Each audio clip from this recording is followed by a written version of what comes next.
Hey, what's up, ladies and gentlemen? Welcome back to the channel.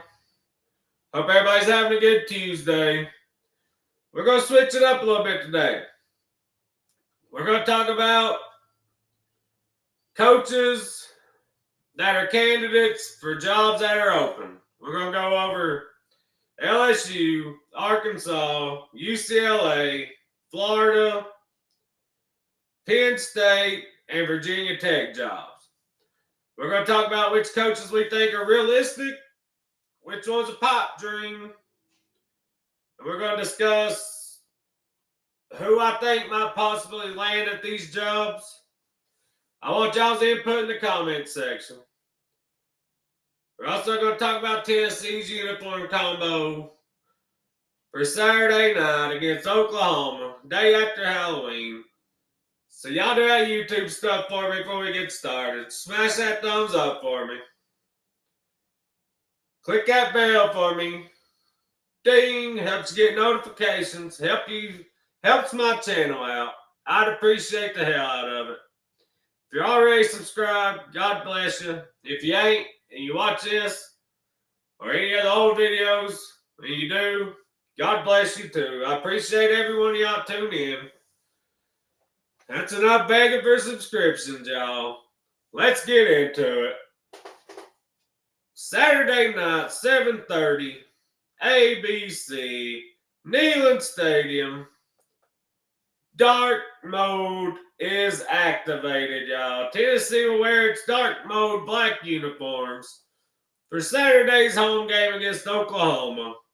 The Vols have a 4-1 record in these uniforms under Coach Heupel, including 3-0 when the black helmets are included, y'all.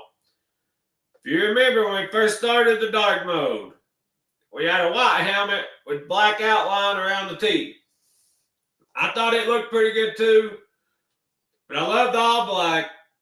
I got my custom dark mode jersey, number 69 J-Dog. I wear it every Saturday, but I definitely have it on this Saturday. I might wear it on one of my episodes this week, just for the spirit of the game. Day after Halloween, spooky season's coming to an end, but it's going to be a spooky night in Knoxville, November 1st. In the words of Luke Combs, there will be no love in Oklahoma, except for the sound of Rocky Top rolling through the hills, baby. What's y'all's favorite Tennessee uniform combination? Are y'all traditional? You like the orange and the white?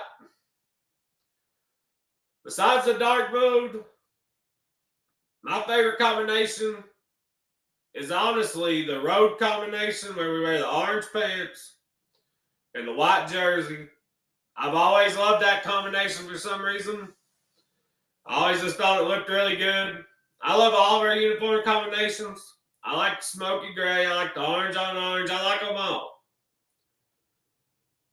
There's one uniform combination I wish we'd wear one day, and maybe against somebody like ETSU or something, so I know it won't be cursed like it was with the orange helmets of South Carolina. Even though they had our signals from Michigan, that's a whole nother story. I got videos on that way back when, where my channel sucked. It might still suck, but I'm getting there, y'all. I'm learning on the fly, making better content as I go. I'd love to see us do orange jersey, orange pants, and the orange helmet. I think that would look sweet. I do it on College Football 26 all time. That's enough talking about the daggone game Saturday, y'all. We will do our prediction show on Thursday as always. Tomorrow, I will have my updated SEC quarterback power rankings, SEC team power rankings, and my updated college football playoff top 12. So if you like when I do those will be moved to tomorrow. I want to talk about some of these jobs today. One person we know that's not going to take any of these jobs, even though he's on some of the list, is Nick Saban. Nick Saban shoots down any rumors of returning to college coaching. I want to stay retired. I do not want Jimmy Sexton anywhere near Miss Terry. Because when she hears some of these numbers, she gets interested. And I'm not interested. So basically, Saban's saying Miss Terry likes that money. So he don't want his agent to talk to Miss Terry because then she might try to make him start coaching again. Florida's offering Saban like $13.6 million. Not Saban. Offering Kiffin like $13.6 million, y'all. So if somebody's willing to offer Kiffin that much money, how much you think they're willing to offer Saban? I bet he's been called and offered 15, 16, maybe even 20 million. Back in the day, when Texas tried to get Saban, they said they offered him 20 million a year.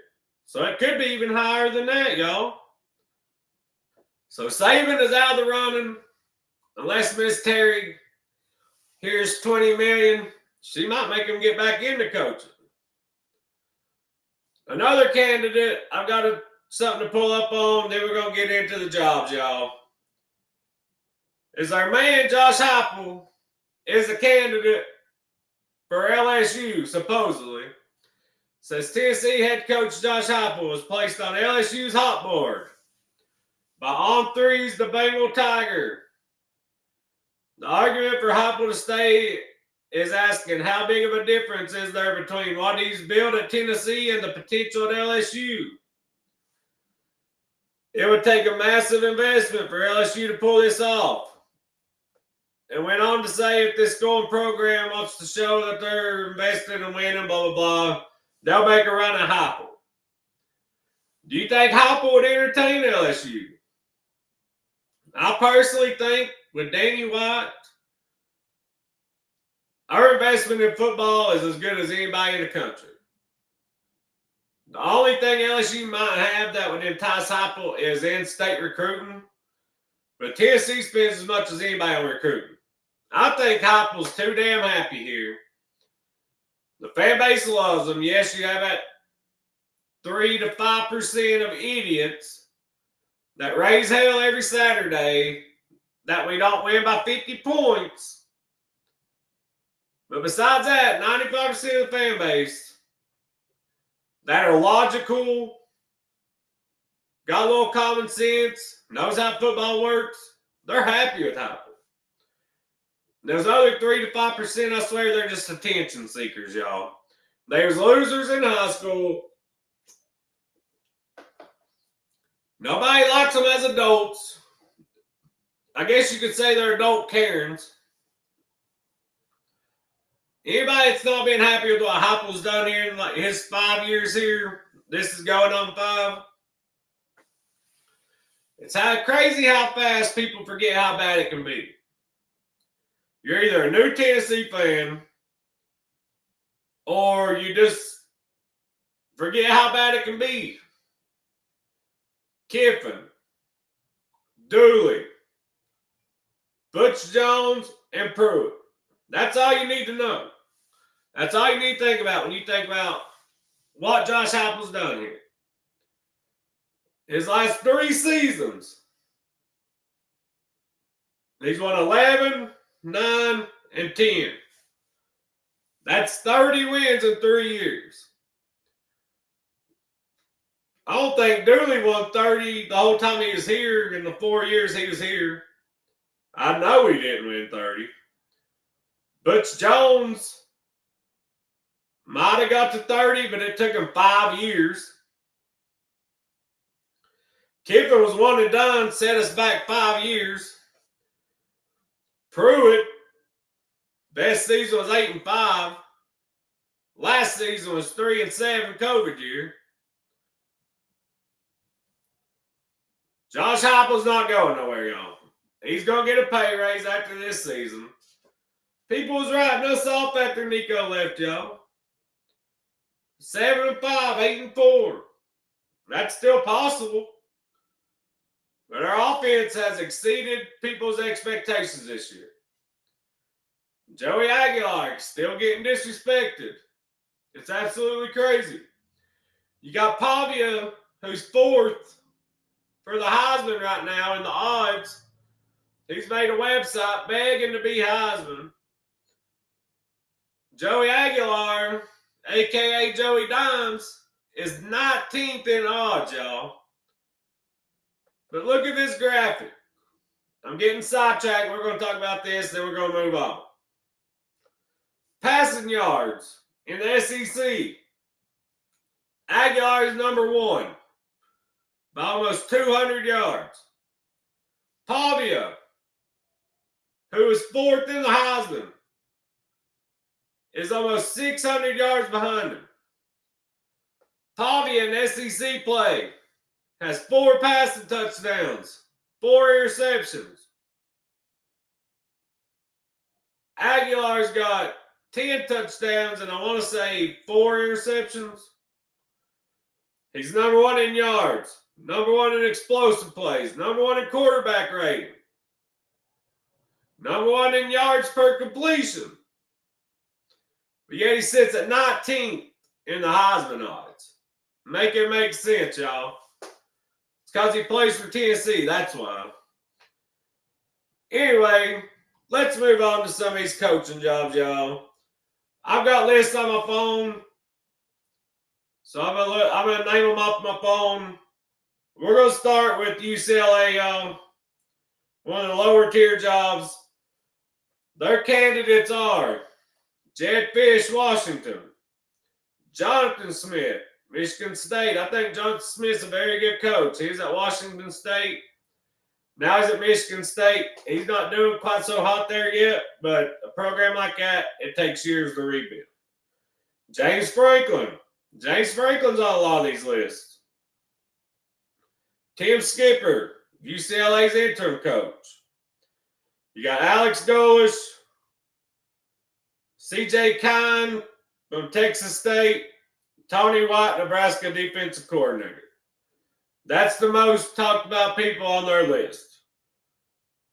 I think their most realistic candidates on there would probably be maybe James Franklin, because he's going to take a step down in level of coaching that he's going to be coaching at. He wants to coach next year. He's on game day, so he wanted to coach. He's a program builder. He'd be good for a school like Arkansas, UCLA, Virginia Tech. He's great at building programs. He might not ever get you over the hump, but he can build a program. Tim Skipper, their interim. He's 3-1. Yes, they just took an ass whooping to Indiana. But he's at least revived them a little bit. We'll see how he does down the stretch. Alex Golesh, if he don't get a bigger job offer from one of the bigger openings, he's somebody that can turn UCLA around. A lot of people don't realize what he's done to South Florida, y'all. South Florida was winning 2 and 3 games a year before Golesh got there. He's went 7-6, 7-6, and this year he's liable to go 10-2, 9-3. That's the ones I think are most realistic out of that one. Jedd Fisch, Washington's coach. I feel like Washington at this point in time is a better job than UCLA. UCLA could be a better job if they get their athletic department and president, everybody lined up, and they invest in football more. There's a reason Chip Kelly left there to go be offensive coordinator at Ohio State. Now he's at the Raiders, but he left being a head coach at UCLA to go call plays at Ohio State. And that was because UCLA was not invested enough in football to win in the NIL transfer portal era. It's really that simple. So those candidates, I think Jonathan Smith, James Franklin, Alex Golesh are all viable candidates. If UCLA tells them they're going to invest, if not, they may have to dip a little lower than that. I think of the big jobs that are open right now, even including Virginia Tech, UCLA is the worst job of them all as far as investment to football. And a lot of coaches in this day and age would rather stay as an offensive coordinator than go be a head coach somewhere where they're not going to get the investment needed, because then you're going to look bad as a head coach, and it's not even always going to be your fault. It's going to be that you can't compete money-wise and athletic department-wise with other schools. So then you look like a bad head coach. Then you're back to being a coordinator, position coach for another 4 or 5 years before you even get another chance to be even maybe an offensive, defensive coordinator. So I think UCLA are the big jobs that are open, is by far lowest on the totem pole. I'm not including Stanford. Stanford's one of those places, their academics are so high. They're kind of like an Ivy League school. They're just not invested in football anymore. I know they brought Andrew Luck in, brought former Colts coach in, Frank Reich, but they're just not invested, y'all. So I'm going UCLA's the lowest tier. Like I said, we're going over UCLA, Arkansas, LSU, Virginia Tech, Florida, Penn State. We're going to move on to Virginia Tech. I'm going in order of tier of job. I think UCLA is the lowest on my tier. Then Virginia Tech, then Arkansas. We're going to keep moving up, y'all. Virginia Tech. John Gruden's been mentioned. That's a pipe dream. I know Gruden has said he wants to coach in college, but he said in the SEC. So if Gruden's a possible candidate, that would be for Florida, LSU, or Arkansas. I don't think LSU would go that route, but I could see Arkansas going that route just based off recruiting alone that Gruden would bring. Gruden, even though he's not coached in the NFL in a while, all the kids know him from his quarterback show. Now he's on Barstool. All the younger kids watch Barstool over ESPN, Fox, stuff like that. So I think Gruden would be a possible candidate at those jobs, but not at Virginia Tech. Brian Kelly. All the reports coming out about Brian Kelly, y'all. We'll talk about those in a little bit. But basically, he's a piece of shit, which we should already knew when he basically let a kid get killed at Notre Dame and nothing happened about it because he was winning. At a place that's supposed to be a religious school, your coach makes a kid get up way up in the air during a storm to record practice. He gets killed. And Brian Kelly gets no accountability for that because he was winning. It's crazy how football players and coaches can get away with so much more than a normal person. All because they're good at either coaching or they got gifted by God with athletic ability. Shane Beamer. I think Shane Beamer is a very realistic candidate, y'all. He'd go follow in his dad's footsteps. Expectations are way lower than they are in South Carolina. South Carolina's expectations compared to what they've been in reality through the history of their program are way higher. They are sitting in a state that's a hotbed for recruiting. But even Spurrier struggled there. Spurrier won 11 games twice. Besides that, he was 8-4, 9-3. I definitely think Beamer is a realistic candidate there, y'all. He's been mentioned from the day they fired Brent Pry. And he's 3-5 at South Carolina right now. Who's to say South Carolina don't pull the trigger on it? We're going to talk about some jobs I think can come open after this too. And I'm going to give you a percentage chance on if I think they'll come open. Charles Huff, Southern Miss. He built Marshall back up, and Marshall wouldn't give him the money he thought he deserved to keep the program up. So he left the number one team in the conference to go to the worst team in the conference, Southern Miss, because they gave him what he thought he needed to compete, and he's turned that program around a little bit. Philip Montgomery, interim coach at Virginia Tech. I don't think he's got a chance because they've really not turned it around at all with him as coach. Other names mentioned. Mike Elko. Not going to happen. Elko's got a great job right now. People talk about Texas A&M like it's a stepping stone job, y'all. With that oil money and their stadium and facilities and stuff, Texas A&M is not a stepping stone job at all. It's one of the better jobs in the country if you got a good coach there. Jamie Chadwell Liberty. I could see him being a realistic candidate. He took over what Hugh Freeze built there, and he's not quite kept it at Hugh Freeze's level, but he's not let it drop off the map either. And he was really good. I think it was at Coastal Carolina.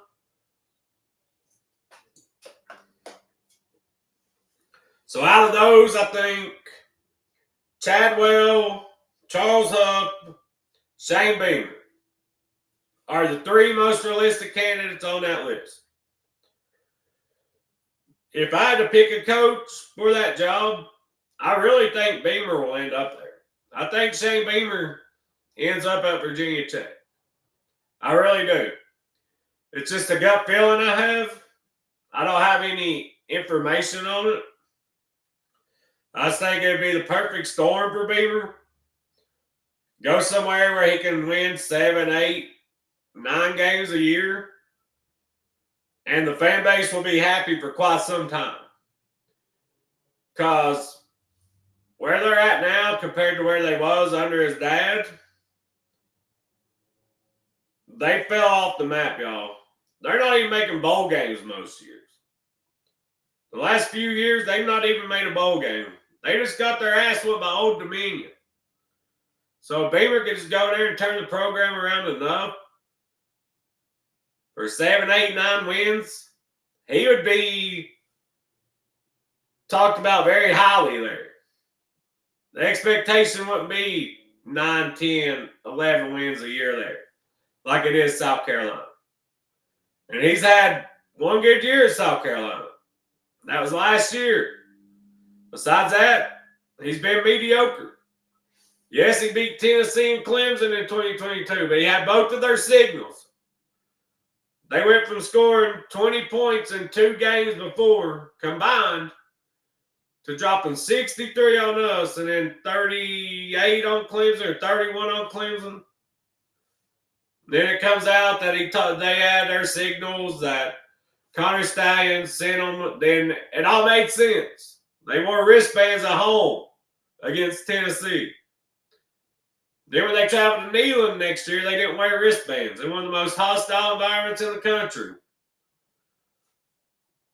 There's plenty of circumstantial evidence that shows they had Clemson signals and Tennessee signals. And after that, he's been nothing but average. Last year, they was pretty good. But besides that, they've been average. He's been an average coach. Let's go to the Arkansas job. I always wondered why Jerry Jones don't help Arkansas out more. He's an Arkansas guy. He's rich as hell. Why does he not give them more NIL donations? I never will understand it. Arkansas is a team that should not necessarily compete for a title, but they should be better than they've been under Pittman and Bielema. They should be a 7, 8 win team every year. And every 4 or 5 years be a 10 win team. That's the type of program Arkansas should be. Candidates for the Arkansas job. You got Rhett Lashley, SMU. I actually think that would be a decent coach for Arkansas. I think they're 5-3 this year. Last year they went, 10-2 in the regular season. James Franklin, another guy I think would be a good coach at Arkansas. He could build them back up to that 8, 9 win every other season top range. He's a program builder, like I said when I mentioned him before. I think James Franklin would be a good coach for a lot of these jobs. that don't have national championship expectations. John Summerall. I think John Summerall, Tulane, is going to be a very good coach somewhere. Arkansas would be very lucky to get Summerall. He built Troy up. He's kept Tulane at the level Willie Fritz had him. He's a hot, younger name. Him and Golesh are two of the hottest group of 5 names on the coaching boards. Bobby Petrino. He's the interim head coach. He's not got him any wins yet, but you can't turn chicken shit into chicken soup, y'all. He's left with what he's left with. They got one of the better quarterbacks in the country, I think, Taylor Green. I think a lot of Taylor Green's mistakes are just him trying to play hero ball because he knows he has no defense. And I think Taylor Green will actually be a pretty good starting quarterback in the NFL one day. He's that talented. He reminds me of Justin Herbert. Dan Mullen, UNLV, former Florida Mississippi State coach.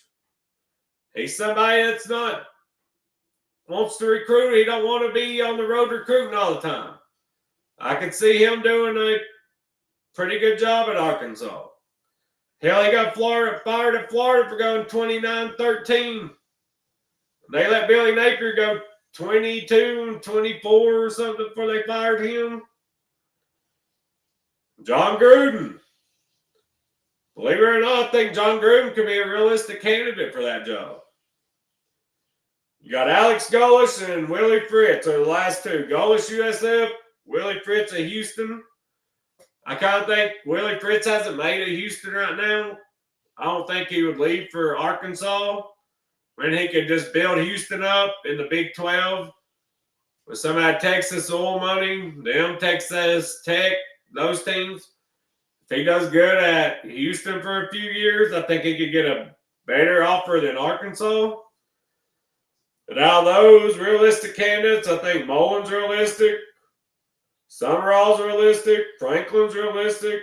I think that whole list is realistic. I think Arkansas knows who they are, and they're not shooting for the moon. They got a realistic group of candidates. They're going to interview and hire the best one.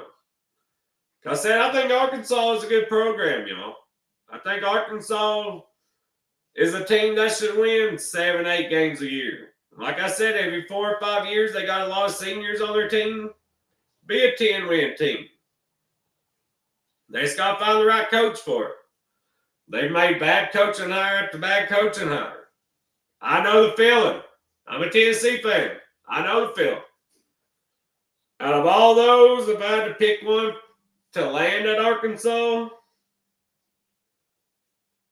I'd probably go with Rhett Lashley from SMU. So Arkansas needs to tap into that Texas recruiting, Texas and Oklahoma.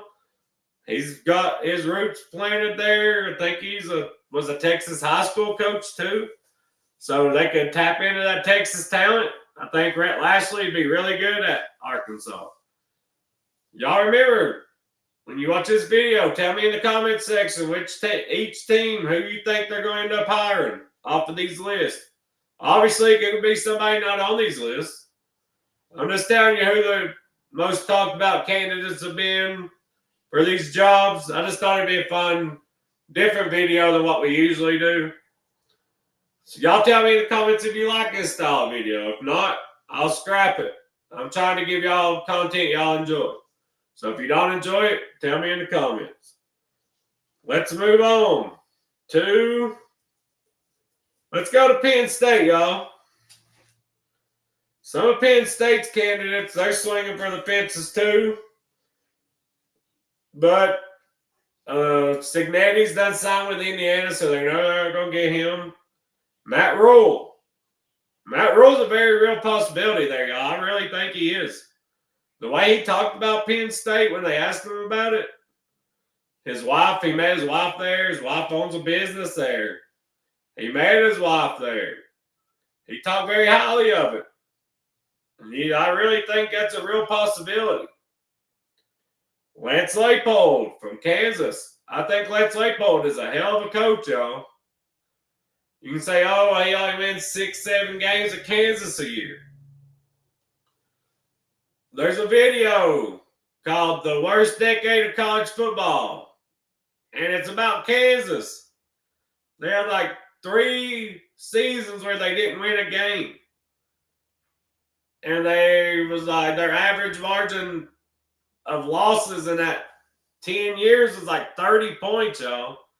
Kansas was the worst Power 5 football program in the country before Lance Leipold got there. And he's won 7, 8, 6 games a year. And he's won everywhere he's been. He's a Division II national champ.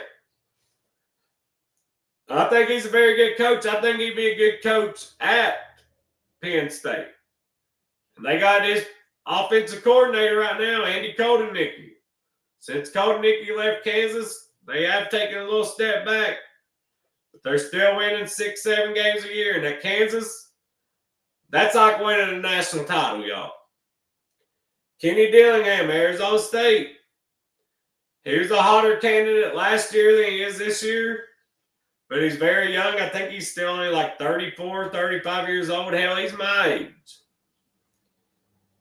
Mike Elko. People's got these Mike Elko. They might as well drop him off these lists, y'all. Texas A&M is just as good of a job as any of these that are open.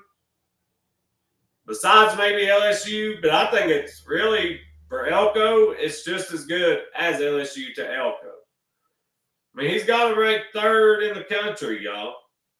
In his 2nd year, they're undefeated. Who else? That's all on that list, y'all. So, really, every one of those are realistic candidates. I think they're going to make the splash higher, though. I really think Matt Rhule leaves Nebraska and goes to Penn State. I truly believe that. The way he talked about it, instead of shooting it down, he talked so highly about it with his wife and them owning a business there, all that. I think Matt Rhule spurns Nebraska, ends up at Penn State. And I think he does pretty good at Penn State. I really do. If they had to settle for somebody like Lance Leipold, I think that's a home run hire. Most of the country won't, because they'll just look at his record. But if you do what Leipold's done at Kansas, you are a damn good coach. If you don't believe me, just go to YouTube, type in worst decade in college football history. It'll pop that Kansas video up and watch it. It'll really put into perspective how terrible Kansas was before Leipold got there. I knew they was bad, but I couldn't believe how bad they really was before he got there, y'all. It was absolutely insane. Let's move to Florida. Who's on Florida's hot list? You got Eli Drinkwitz, Lane Kiffin. I think Lane Kiffin's staying at Ole Miss. If he don't stay at Ole Miss, I think it'll be LSU job he takes. Because I think LSU is just a step ahead of Florida's program now. That's just my honest opinion, y'all. Dan Lanning. See, they're swinging. They're trying to bat out of their league, y'all. They're able to hit a single or a double, and they're trying to hit a home run. They're Ichiro. They think they're Shohei Ohtani. James Franklin. Once again, James Franklin, Florida might not be happy with it, but I think he could win 9, 10 games a year there. He might not get them over the hump. But they're just trying to rebuild their program, get it back to national title relevancy. He'd be a good hire there. Urban Meyer. Urban Meyer's not coming back to coaching, y'all. Sorry about the lighting. I was using the daylight. We're just going to roll with it, y'all. It's good enough for y'all to see me, hear me. Kenny Dillingham, Arizona State. John Summerall, Rhett Lashlee. So I think Florida can do a little better than Rhett Lashlee and Dillingham. I think Summerall would be a hell of a coach there. And Alex Golesh. Don't forget about Alex Golesh. He's done got connections in Florida now, too. And he's built South Florida. It'd be a seamless transition for him to go from South Florida to Florida. He's got the head coaching experience now. He's got relationships with the coaches in Florida, the high school coaches. Me personally, the realistic ones are Drinkwitz. The ones that, let's do the not realistic ones, and then I'll tell you. Dan Lanning's not realistic. Urban Meyer's not realistic. I think at this point, Lane Kiffin's not realistic because he'll either stay at Ole Miss or go to LSU. I think he's staying at Ole Miss. I think Drinkwitz is the next coach of Florida. He wants the job, and their board was Kiffin, then Drinkwitz. Well, Drinkwitz wants the job, so I think Drinkwitz gets the job. I think that's a B+, A- top hire for Florida. What Drinkwitz has done at Missouri, he's done a really good job there. He's a good coach. I can't stand him because he likes to run that mouth. He's literally 1-2 against Tennessee. But the one time he wins, he says, "Oh, I stand on business." He beat us 35-7. Josh Heupel beat him 66-24 2 years in a row. Then he beats us once, and he wants to run his mouth, and he beat Vandy that year too.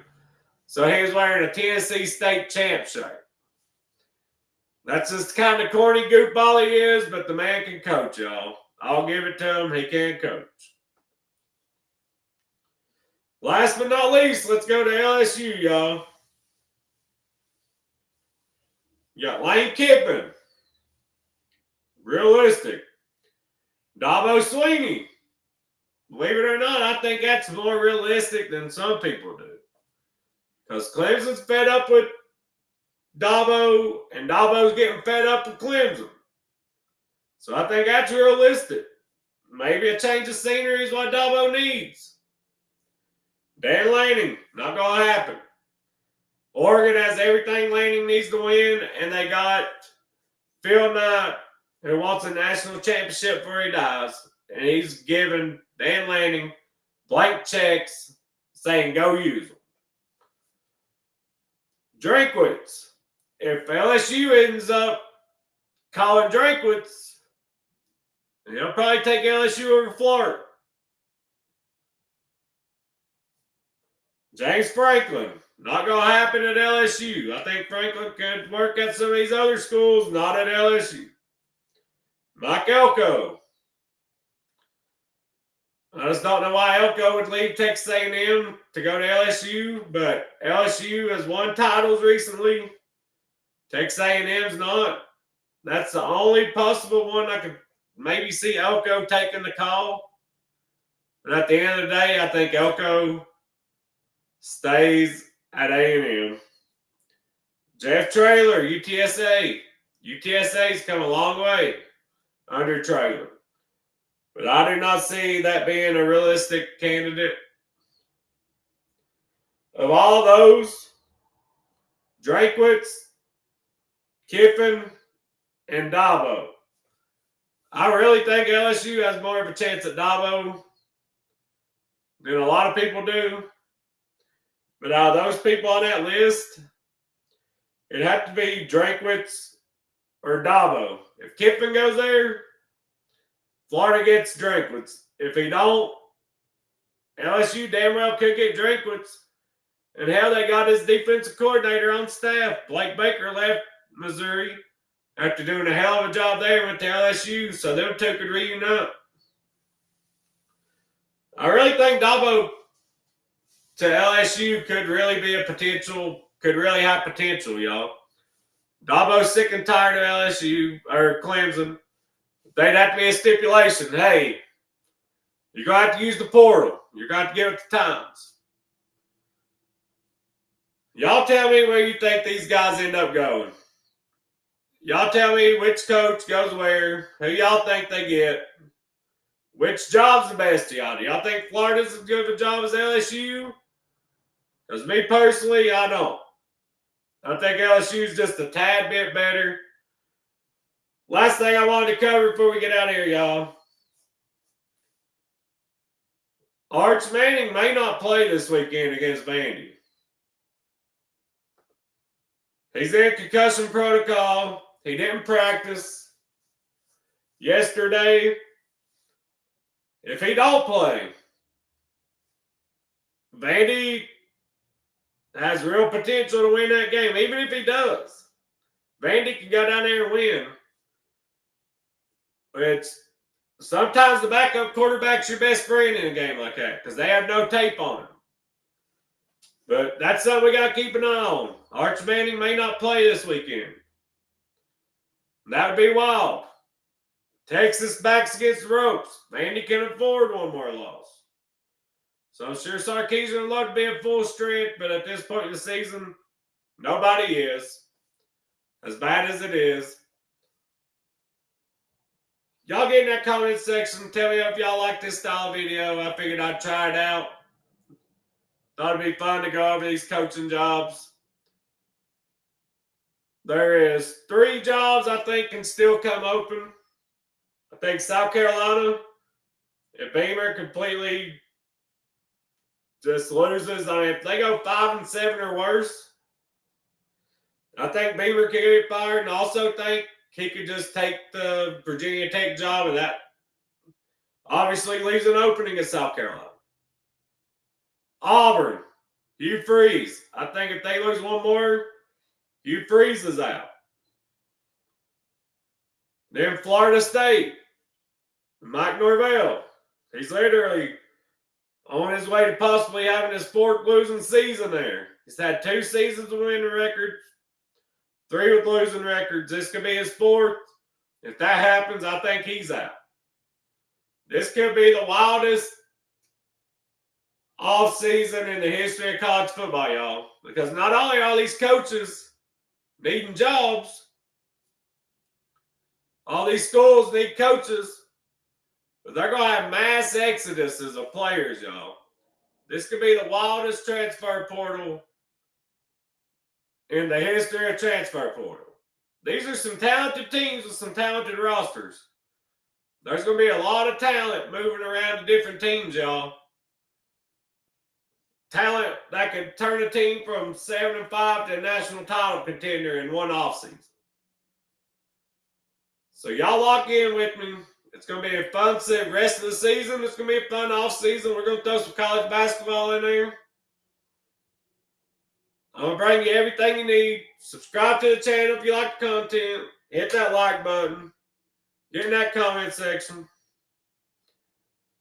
God bless y'all, and go Vols.